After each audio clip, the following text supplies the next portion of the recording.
Jiena naħseb li b'mod ġenerali avolja żgħażagħ fid-dinja kollha kultant juru li m'għandhomx interess fil-Knisja u fir-reliġjon, nemmen illi xorta għandhom interess, anke meta ma jruħx, għaliex ir-reliġjon tirrispondi l-mistoqsijiet fundamentali li jħoss kulħadd, tikkejterja l-bżonnijiet bażiċi ta' kull bniedem.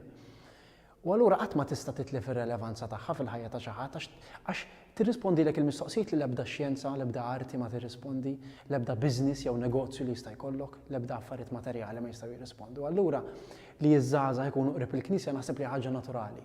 Dejjem hekk kienet u naħseb li hekk tibqa'. L-iktar ħaġa li naħseb li qed tagħmel tajjeb il-Knisja hi illi qed tinvesti fiż-żgħażagħ f'dak li hu teatru, f'dik li hi mużika.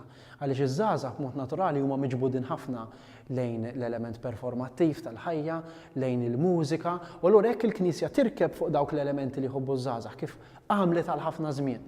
U tkompli tinvesti fihom b'dak il-mod fuq il-palk, bl-istrumenti tal-mużika.